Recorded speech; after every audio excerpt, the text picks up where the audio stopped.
Well, I'm being joined live from Islamabad tonight by Shehzad Chaudhry, former Air Vice Chief Marshal over there, and also Imtiaz Gul, journalist and political analyst. Mr. Chaudhry, I'm going to ask you first. Asma Jahangir has made some serious allegations about the Supreme Court now being under the influence of the military establishment and talking about a security state. Some very strong words from one of Pakistan's foremost civil rights activists. Yeah, I think I personally have felt very disappointed that Asma went to this extent. She had fought the case very well in the Supreme Court, and she had actually fought very well to get the Supreme Court reinstituted. Now to be on the losing side of a case, and she hasn't really lost it. It was basically a maintainability issue that was to be decided by the court. To decide so early in her own judgment that this is an influence court and this court can be influenced is something perhaps that is not palatable to majority of the Pakistanis. Now, it doesn't mean that some Pakistanis may not agree with what she is saying, but I think that's an over-exaggeration of the situation.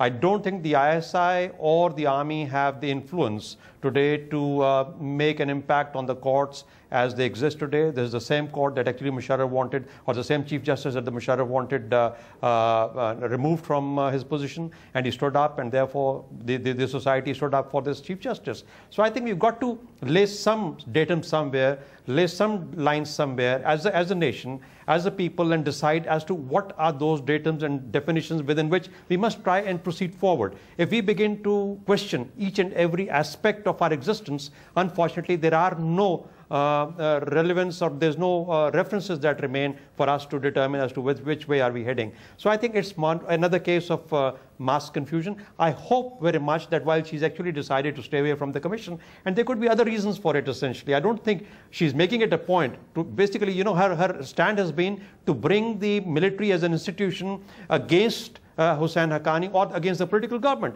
So Husain Haqqani seems to be representing the political government, and in her judgment, in the way that she's framed the case, and the DGISI is representing the establishment or the military establishment. And so therefore she's made a case of the military establishment versus the political establishment, which is entirely, of course, each at the edifice of our national existence. And I think she's been entirely wrong in the way that she's Gul, which way do you see it? Because Shehzad Chaudhry is saying Asma Jahangir has made these divisions in her own mind and in essence exaggerated this situation as a government versus military establishment thing, whereas it's about an individual, it's about a memo that was sent, it's about breaching trust in a sense of the people and of the parliament. So, but how do you see this playing out?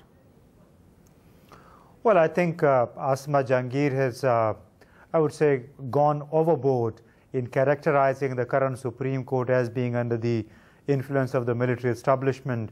I think this basically takes the focus away from Iftikhar Chaudhry, the Chief Justice, and several others who had simply refused to play ball along with General Pervez Musharraf. It's the same people.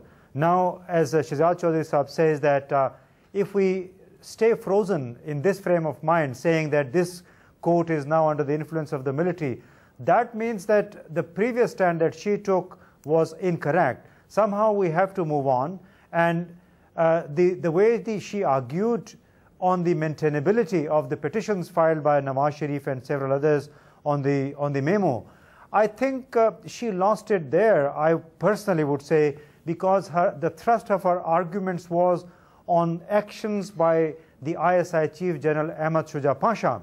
I don't think that any intelligence chief anywhere in the world, whether it's in India, in the United States, or in the UK, does really need permission for every overseas trip for consultations, whatever the case may be.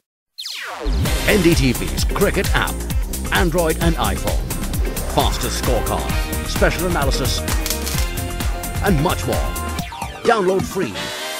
NDTV.com/apps.